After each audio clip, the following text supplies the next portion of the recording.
And I finally managed to open my eyes for good. I found myself facing a vision of horror. Fucking Jesus!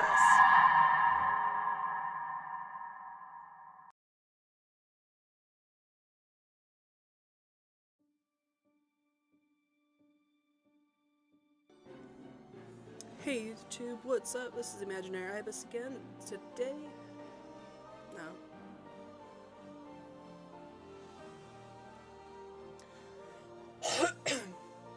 Hey YouTube, it's the Imaginary Ibis. Welcome back to the channel, and today I'm going to be playing The Midnight Witch. It's a game I saw on Steam. It's about these kids going to college, get a new professor, and some craziness happens, so let's go ahead and get into it. What's your name again? I'm going to go ahead and just put in Ibis. Ibis, that's a lovely name. Why, thank you.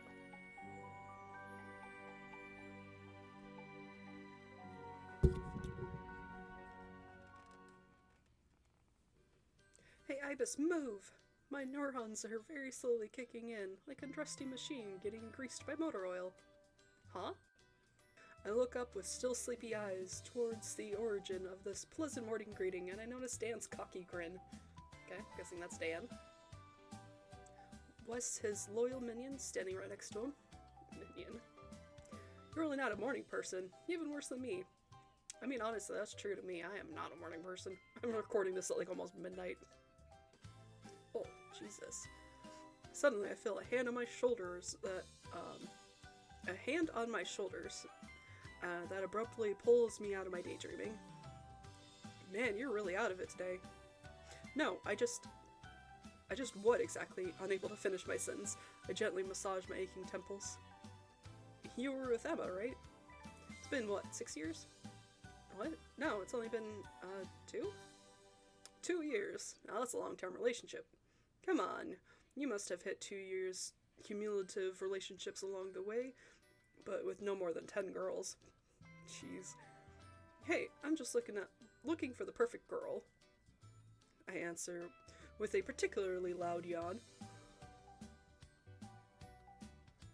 Ugh, okay, funny timing. I literally just read the word yawn and had to. Yeah, if you say so, but what the hell are you doing at school this early?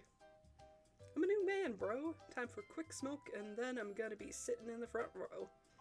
Wes burst out laughing, revealing perfectly aligned little pointy teeth. Ugh. What about you? You've decided to rebuild your life too? Wes' smile suddenly fades and his face turns pale. Well, he's not really a model of self-confidence. Did you not hear? We have a new professor this morning. His sentence hangs in the air. So what? Don't you get it, Ibis? This new professor, I hear she's absolutely female student. Ibis! Familiar voice, soft and melodious, reaches my ears. Emma stands right behind us, looking puzzled. Guys? Why are you blocking the entrance? Dan slaps me on the back, nearing knocking the wind out of me. Look, here's your sweetheart. Oh, okay. I jostle Dan slightly to get closer to Emma, put a sharp eye around her shoulders. Hey Emma, you okay? Emma smiles at me and places a light kiss on my lips, which has a way of triggering a small wave of heat that radiates down my belly. Dan was telling me about the new professor we're having this morning. Apparently, Emma looks at me with a surprised expression. Oh right, you heard it too?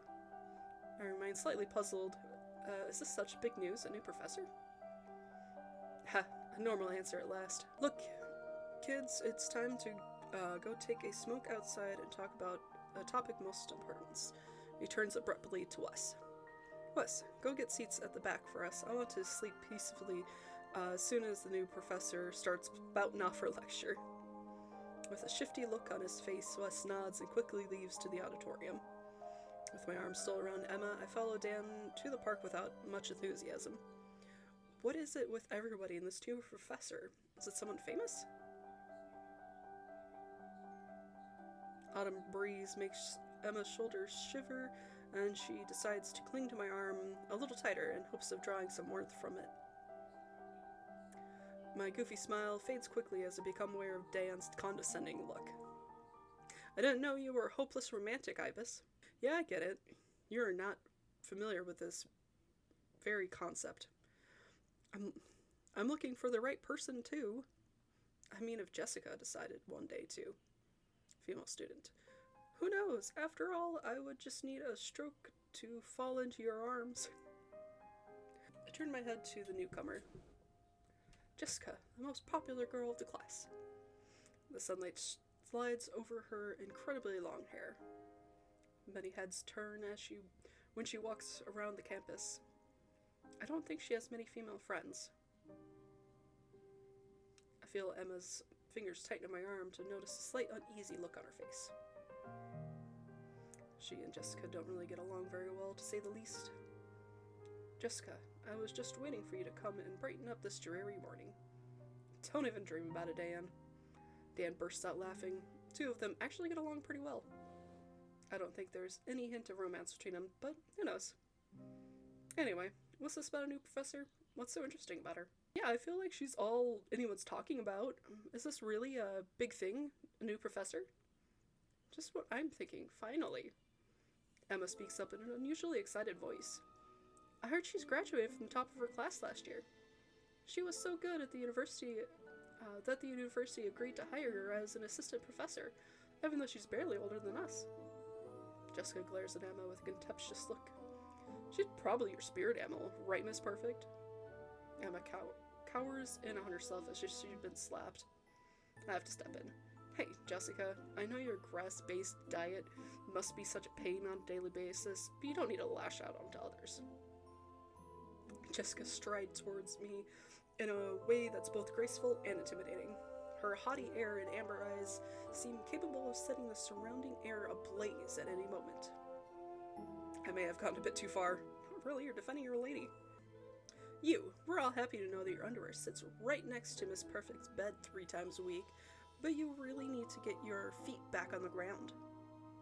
Sorry, my lady. This girl is scary. I wonder who it would be crazy enough to chase after her. Chill, Jess. You know Ibis is the white knight type, just defending his damsel in distress. I'm a dude. I thought this was supposed to be like... I don't know why, but I thought like I was supposed to be a girl and or like non-gendered, as if it could be like anybody playing this character, but whatever. There are damsels in distress that would be better thrown into to the dragon. An unusual silence sets. I don't understand the animosity between Jessica and Emma. Fortunately, Dan manages to diffuse the tension. He got a real gift for that.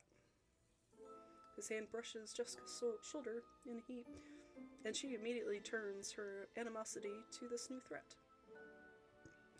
Jessica, don't you understand? This new professor, apparently, she is absolutely gorgeous. Jessica raises a haughty eyebrow. What? She wears a miniskirt and plunging cleavage, and that's enough to tickle your Y chromosome? My poor Dan. I thought you were not that stupid. Dan shakes his head, a condescending smile on his lips. You don't understand. I've never gotten so much as a dithyrambic feedback on a girl. It's like she's everyone's first choice. Dithyrambic. Don't use big words. You don't understand. Is it to impress this infamous professor? Jessica rolls her eyes with a sigh. Dan, you're a complete idiot. Jessica gives Emma one last contemptuous look and then heads towards the main building. Ibis, I think it's time to go. Emma takes my hand and heads towards the building as well. I follow her with my feet dragging. This class is way too early in the morning. Yeah. Early classes, especially like after high school. Ugh, terrible. I walk into the half-empty auditorium with Emma still holding my hand. Looks like not everybody is planning to attend the morning lecture. Let's sit over there. As usual, Emma sits at the top of the middle rows, a very reasonable distance from the board. How long does this class last again? 3 hours, I think. I stare at her unblinkingly for far too long to hide my dismay.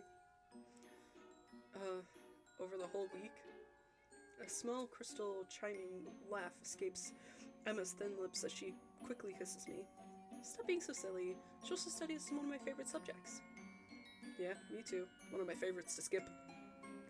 Emma grabs my arm with a particularly adorable expression. Ibis, I love you.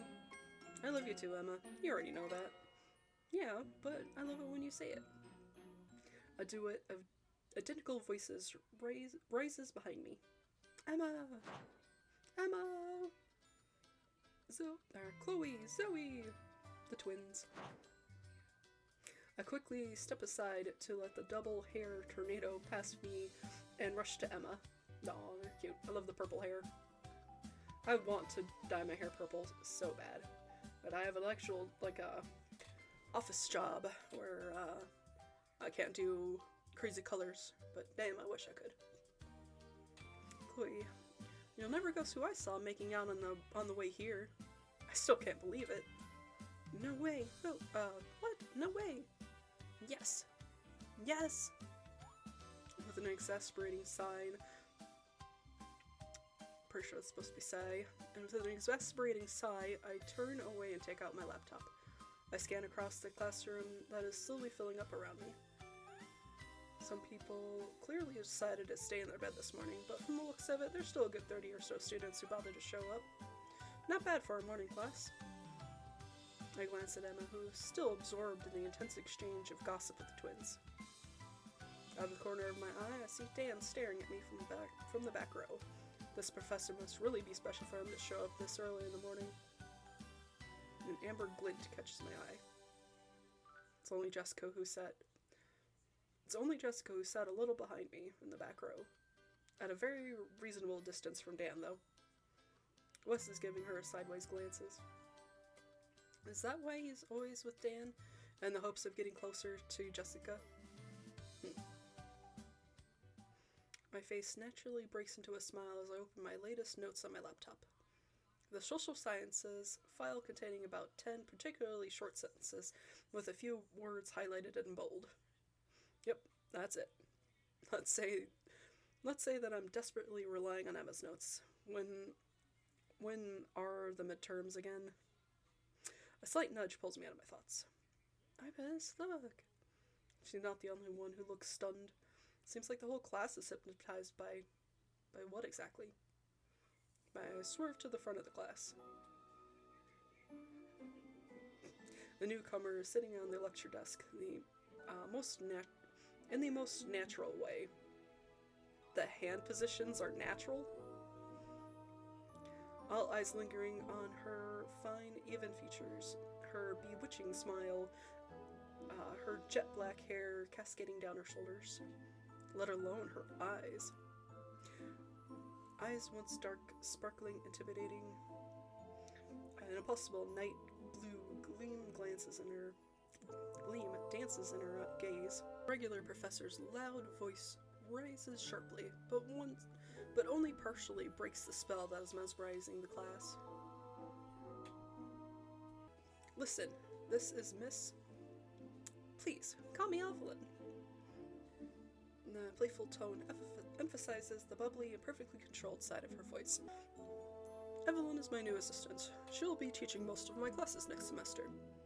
I'm counting on you to stay serious and focused. A few whispers rise from the back rows. That's the dream job. You hire some assistant and don't do shit. How did you become a professor? Quiet, please. Quiet in the back. Good. I count on you to welcome Evelyn and show her the full extent of your capabilities. For those who have any. Professor punctuates his last remark with a glance in the direction of Dan, who grins with all his teeth. I wish you all a good day and good luck. And good luck to you, Evelyn. Damn. The sound of the door slamming shut tells me the professor has left the room. Do you not look? It's only Evelyn and us now. Hello, everyone. Good morning, madam. Hey. A collective murmur rises from the rows of rose of the room in greeting to the new arrival. Like I said, you can call me Evelyn, but please, don't call me madam. I'm barely older than you. A light laugh escapes her lips and echoes off the large walls of the auditorium. I graduated last year, so I was a student like you until very recently. I hope we can bond and learn together better. I'm still new to the job, so I'm counting on your goodwill, Heart. How do you say heart? The fuck? The muffled echo of male voices erupt from the four corners of the auditorium. Of course, you can you can count us. Pretty sure it's supposed to be count on us. Profess Evelyn. Oh, like they were going to say professor, but they just said change to Evelyn. If you need help, please let me know. Her amused eyes roam the auditorium and scrupulously probe each row. The room looks a little empty to me, but I think all the important people are here. What? Is this a subtle way of saying she's going to take attendance? For her morning lecture? That would be unheard of. Evelyn comes down from the lecture desk with a small light top. Well, I think it's time for us to start the class. And just to start on the right foot, by the way, what class am I supposed to teach you? Oh my god. Even Emma is left speechless. No one expected her to say that. Yeah, is she an idiot? Evelyn seems to revel in everyone's surprise. This is social studies class? A large smile appears on Evelyn's face. Social studies, wonderful, that's my favorite class. Just like Emma. The new professor's gaze finally swivels to me? You, handsome, what's your name? Why do questions always come to me regardless of the professor? I'm Ibis, madam. Evelyn? Ibis, could you please tell me where you were in the course?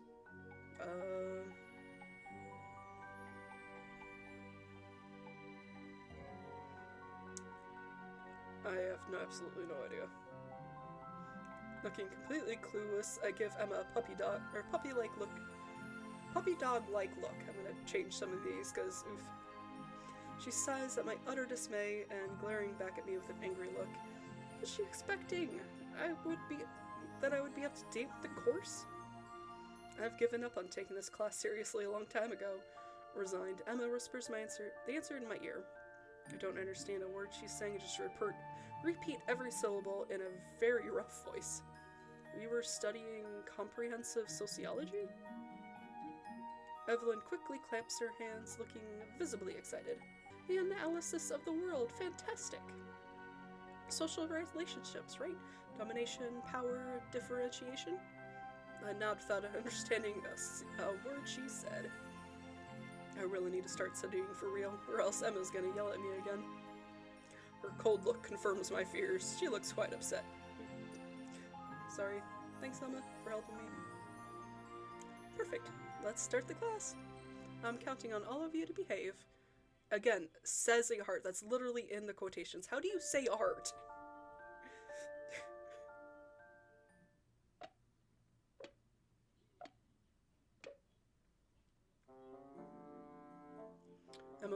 Emma was right. Evelyn is quite brilliant.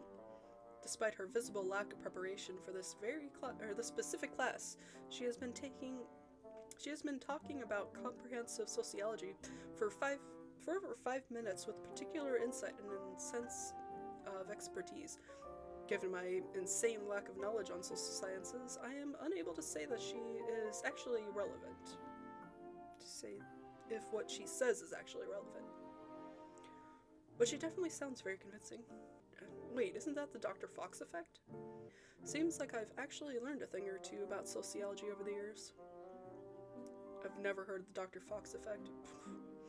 I took a look at the other students. Most of them behave exactly like usual. At least the ones I know. Emma takes perfectly organized notes in her little pink laptop. Zoe's having a quick manicure.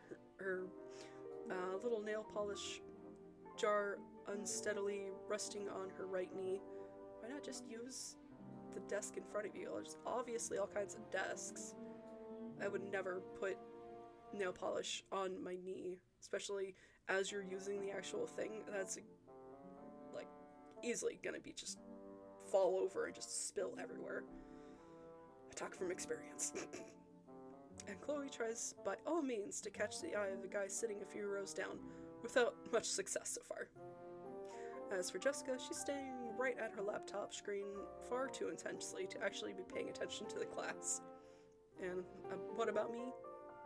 No point in lying, I haven't taken a single note.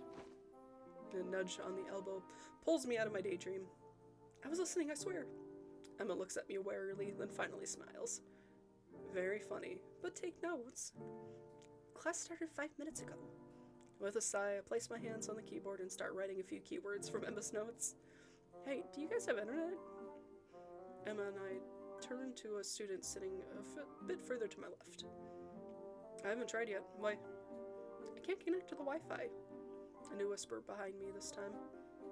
Wi-Fi's down. They must have changed the password last night. Only the school and intranet works. The university intranet. Great. Aside from fascinating articles about the Discovery Electronics and the biography of the college's dean, this thing is empty as my fridge on a weeknight. Hey, log on to the internet chat. Everybody's trolling. I mean, with social networks, mobile phones, this kind of thing is literally useless. But now, since we don't have the actual internet anymore, I find the address in a few clicks and manage to log on to the chat room. The messages are flooding. I open the small tab listing the people logged in. There's almost 30 people. I'm gonna guess that's probably a lot. Oh, that's cool. Pink Lady. Seriously, nobody can crack the new Wi-Fi password? Sucks so much. So fucking bored. When did they even change it? It was working just fine yesterday. Why so serious? I got no signal on my phone. Why is it? Oh, okay, same person. Yeah, I don't have any signal either. Just me. Nobody can get any signal in this auditorium. It's always been like this. But why? This auditorium was built with new materials that are way more insulating, but that also prevents any mobile signal. I do your mom. Get the fuck out. Val Shore? Shut up. He's saying something interesting. So we'll never get any signal in this room? Who's Wes the Wizard? Fucking West, I'm going through an impressive number of insulting messages and pure flood. It's insane how online chat can become garbage in no time. We will eventually, thanks to the deep indoor technology that allows signals to pass through very thick walls, but it's expensive for mobile networks operators to install. How do you know all this?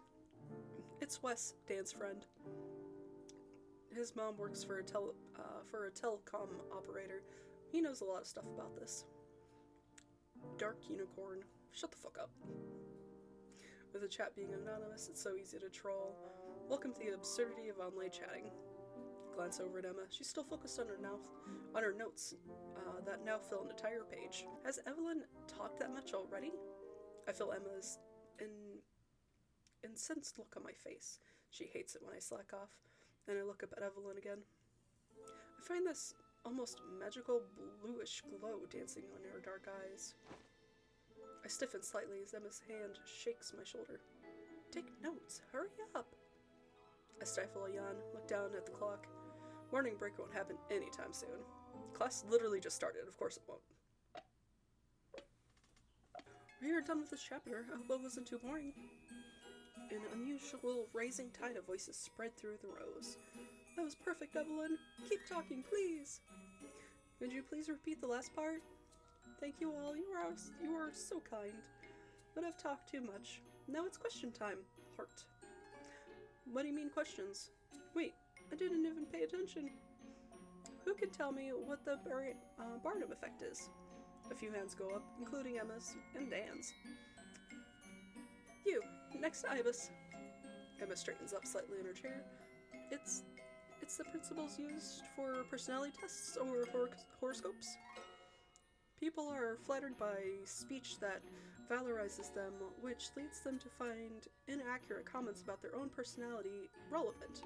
Evelyn quickly claps both hands. Excellent, that's right. What's her name? Emma hesitates for a moment, surprised by the teacher's unusual familiarity with her students. Emma? That's perfect, Emma. Read any personality tests. You'll always find a subtle mix of flattery statements, generic enough to fit the majority.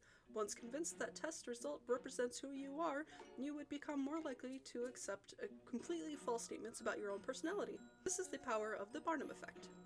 Evelyn, you're the best professor in the world. Evelyn bursts into a crystalline laugh. Sorry, but flattery needs a little bit of subtlety. Otherwise, it doesn't work. Let's see, who can tell me about the bystander effect? It's a class that you've already faced in real life. It's a classic. Hands go up again. No, it's always the same people answering.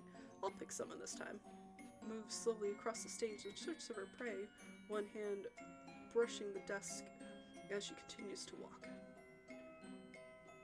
You, over there, what's your name? Lucas, ma'am. Evelyn? Guy named Lucas. Probably talked to him twice in my life. Casually sitting in an obvious attempt to appear cool and relaxed. So, Lucas, do you know what the bystander effect is? Lucas's smile widens. It's when you're a bystander to a significant event that you're always able to replicate efforts afterwards with accuracy. For example, I was able to date very talented girls. As a result, now I can pull off some amazing tricks.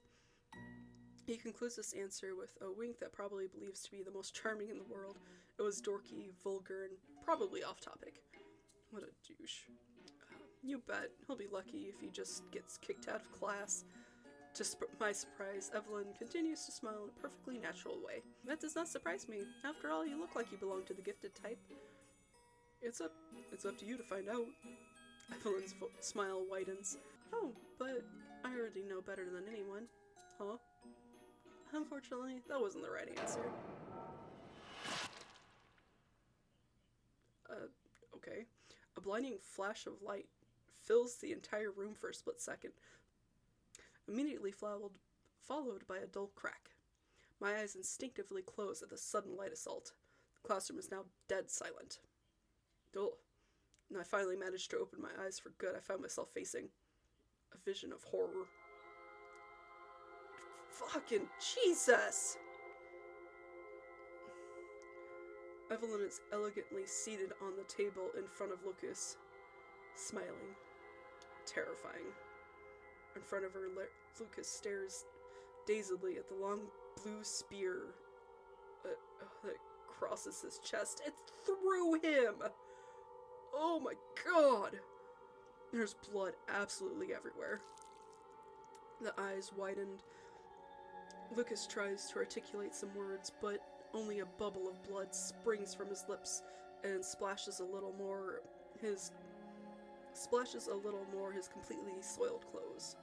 The blue spear seems to glow with a supernatural and devious gleam as if animated by its own. Evelyn keeps her eyes riveted on Lucas's face, whose life is rapidly slipping away. Feels like time stays frozen for an eternity. This took a fucking turn. My brain, unable to process the images I'm witnessing, can no longer reasonably rationalize, probably. Shit. Lucas is covered in blood. Evelyn, the magic spear. I'm dreaming. A nightmare. It's impossible. I barely manage to hear the scream that tears through the surrounding silence. Help! Run! The paralysis that gripped the entire room disappears all at once as if by magic. A very large panic begins, with half the students taking cover under tables and the other half rushing to the door.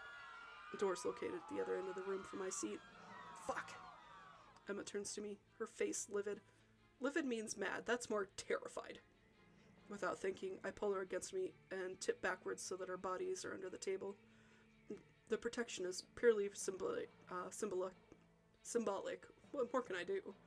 While my brain is screaming at me to think of a way to get to the door, my gaze goes back to Evelyn.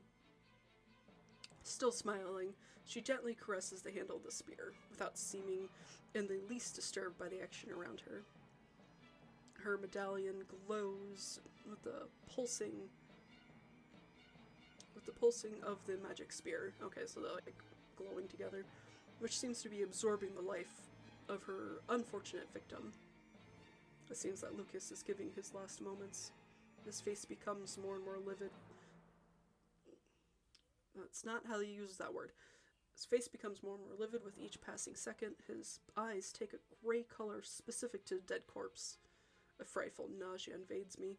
I pull Emma a little tighter against me and force her head to turn towards my chest in a futile attempt to spare her from this macabre vision. In spite of the ambient rush, a new shrill scream followed by a pestilential odor invades the room that silences the other noises. As I try to find a proper vision angle without exposing myself unnecessarily, manage to see a flaming mass collapsing on the floor just in front of the door. Don't tell me, another student? No! The door's trapped! The students amass near the door, all caught up in the primal panic. A tremendous stampede ensues, the crowd divided by the desire to get as far away as possible from the two corpses, that of Lucas and another unfortunate who was burned alive. Evelyn's bubbly voice rises from the center stage, as if she had teleported again from the back rows where Lucas's corpse still lies. No, the class is not yet over. At these words, the students froze, and a new icy silence invaded the room. Evelyn's sharp smile lights up her face, which strangely no longer bears any trace of Lucas's blood. If you don't hurry back to your seats, I will have to punish you. After a few interminable seconds, the message finally sinks in. Clear as blood. Punishment. Death. New panic sets in. Most of the students rush to the relative safety of the tables, while a handful remain motionless near the door, totally paralyzed by fear. Evelyn gazes at these death row inmates with a delighted expression. Oh, bad students. One of the three students, still standing, faints near her, her face maddened. The second lays eyes on the totally charred corpse, then bends over to vomit profusely. The third, his limbs shaking all over, seemed to have completely lost control of his own body. Oof. Evelyn slowly approaches the door, her eyes riveted on the two girls on the ground. Poor thing, she's fainted. What kind of teacher would I be if I punched a student with anemia? Her light-hearted laughter in total contrast to the seriousness of the situation. As for her, Evelyn takes a small step to the side to avoid a puddle of vomit. I'm sorry, but eating in class is forbidden, and that's how you mess up the room. With a nonchalant gesture, she extends two fingers in the direction of the unfortunate girl still on her knees and agitated by sporadic retching. Bam. A new flash of light, blue this time. The student collapses totally on her vomit with big spray of blood. Oof. Oh my, look how dirty she is. I hate dirty people. The last student is still standing, tries to move away, but his legs seem to no longer obey the movements initiated by his...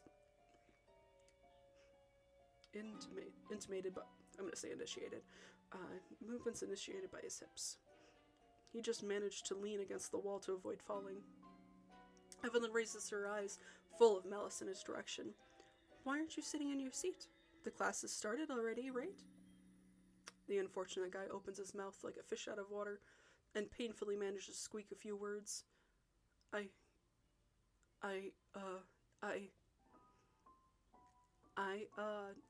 is not a valid answer. Sorry. Evelyn gives him a ravaging little wink and then quickly waves her left hand in his direction. Oh. New flash of light followed by a dull cracking sound. A long blue spear, identical to the one that pierced Lucas, goes through the student's chest and literally pins him against the wall. Contrary to Lucas, death must have been instantaneous. The student does not emit any rattle, and his inert head falls to one side in a frightening angle. Looking satisfied, Evelyn quickly contemplates her work, then returns to the desk, clapping her hands. Well, I guess we can resume the class now. She runs her delicate hand through her hair. I think I was just asking you some questions. Alright, just a few more questions, and we'll start a new chapter. Let's see. Evelyn sweeps the room with her eyes. All the students have taken shelter under the tables, just like Emma and me. A perfectly useless shelter, in as much as the underside of tables is visible from the board. It's gonna be difficult for you to take notes, crouching on the floor like that. Despite her enchanting smile, an evil glint gleams in her eyes as she opens her mouth again. Ooh. If you don't take notes, I'll have to consider you absent. The signal is clear. Obey or die. The students slowly stand up, or reluctantly sit back in their seats in dead silence. Despite my heart beating way too fast, I take the risk of standing up as well. Emma is still in my arms. My will is close to breaking when Emma raises her big doe eyes to me, filled with tears. Emma, trust me. My voice is only a whisper. She nods and lets my arms guide her. I sit her back down in a seat right next to mine, then sit down as well. Her morbidly livid face doesn't let me forget the nausea rumbling deep in my gut. This is a nightmare, a pure nightmare. I slowly turn my head towards Evelyn, praying not to meet her eyes.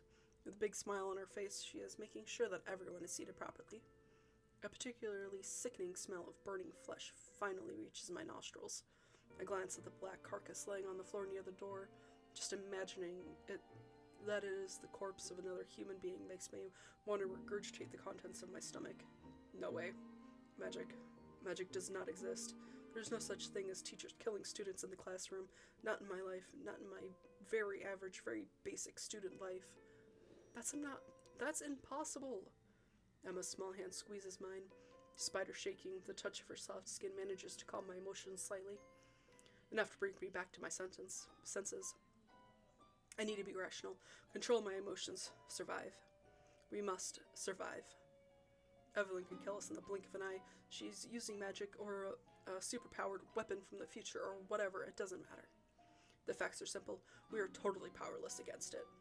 So we have to trick it, to understand her motives, the rules that underlie her morbid game. Turn them against her, like in a video game. I close my eyes, try to concentrate more, without success. Don't be an idiot. This is not a video game. There are no rules, no solutions, no escape.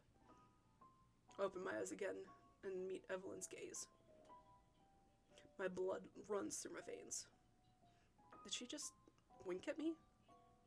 Her attention immediately shifts to the other side of the room, but the uneasy feeling persists. Am I next? My swallowing becomes very difficult, as if my throat has become totally knotted. I'm going to die, like Lucas, like the others. We're all going to die. My eyes freeze on the door to the room, the only way we can escape, the only way to survive. A door, trapped. A door that condemns the one who puts his hand on it to die by fire. My breath is getting shorter and shorter as I curl up slightly in my seat. We can't get out anymore. Trapped. Condemned. Is everyone seated? Good. Let's get back to the questions. Fucking psycho. Alright, I'm gonna leave this episode here. That was just such an about face. Like, I know, like, downloading this game, it was a horror game, but damn, from the beginning of it, like, I completely forgot it was supposed to be horror. So that was a hell of a, like, a freaking slap to the face there when she fucking stabbed Lucas like that. Or Lucas. Oof. Alright, but thanks for watching. I'm definitely gonna keep on playing this game and put up another episode here sometime in the future. I'm also going to be playing some other games, so definitely, hit that subscribe button to, keep abreast of whatever other games I put out there. But thanks so much for watching. Hope you have a great rest of your day. Bye-bye.